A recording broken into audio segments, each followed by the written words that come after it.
भाजपचे आमदार आणि मंत्री गणेश नाईकांनी मुख्यमंत्री पदाचा एक किस्सा सांगितलाय। मुख्यमंत्रीपद धुडकावल्याचा दावा देखील गणेश नाईकांनी केलाय। तर धीरूभाई अंबानी यांनी बाळासाहेब ठाकरे यांच्याकडे मुख्यमंत्री पदासाठी माझ्या नावाचा आग्रह केला होता असं देखील गणेश नाईक यांनी म्हटलेलं आहे। पाहूयात। गणेश नाईकांच्या मुख्यमंत्री पदासाठी अंबानींची शिफारस। गणेश नाईकांना आठवला हुकलेल्या मंत्रिपदाचा किस्सा। दुसऱ्यांदा मुख्यमंत्रीपद धुडकावल्याचा नाईकांचा दावा। गणेश नाईक हे भाजपचे दिग्गज नेते असले तरी कट्टर शिवसैनिक ही त्यांची खरी ओळख। गणेश नाईकांनी शिवसेना आणि राष्ट्रवादीत अनेक महत्त्वाची पदं भूषवली। गणेश नाईकांना मुख्यमंत्री करा असा आग्रह धीरूभाई अंबानी यांनी बाळासाहेब ठाकरेंकडे धरल्याचा गौप्यस्फोट नाईकांनी केलाय। धीरूभाई अंबानी, बाळासाहेब ठाकरे, प्रमोद महाजन यांचं फार सख्य होते। ते तिघे मित्र होते। सिविंड हे कप परेडची त्यांचं धीरूभाईचं जे मूल निवासस्थान आहे त्या ठिकाणी तिघे कधीतरी 8-15 दिवसांनी गप्पा गोष्टी करायला बसायचे। त्याला धीरूभाईंनी त्यांना सांगितलं, बघ गणेशला तुम्ही मुख्यमंत्री बनवा।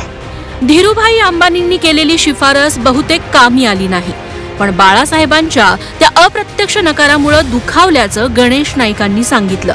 दुसऱ्यांदा बाळासाहेबांनी मुख्यमंत्री बनण्याची संधी दिली होती असा दावाही गणेश नाईकांनी केला, पण स्वाभिमानापोटी ती संधी नाकारल्याचा दावा गणेश नाईकांनी केलाय। तर डॉक्टर राणेला बाळासाहेब बोलले, यार त्या गणेशला बोलवा, त्याला आपण मुख्यमंत्री बनवू।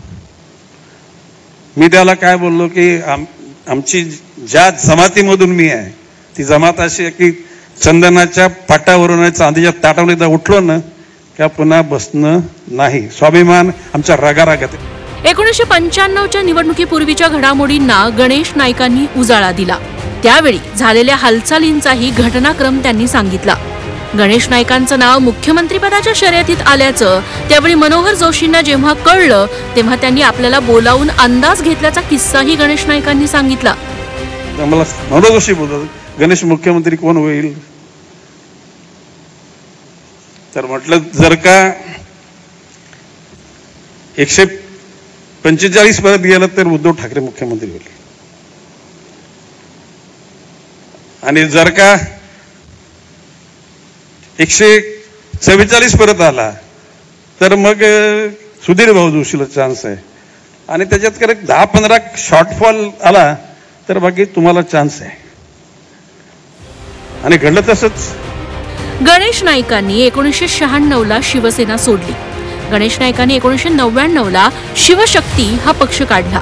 शिवशक्ती पक्षाला फारसं यश मिळालं नाही। गणेश नाईकांनी त्यानंतर राष्ट्रवादीचा रस्ता धरला।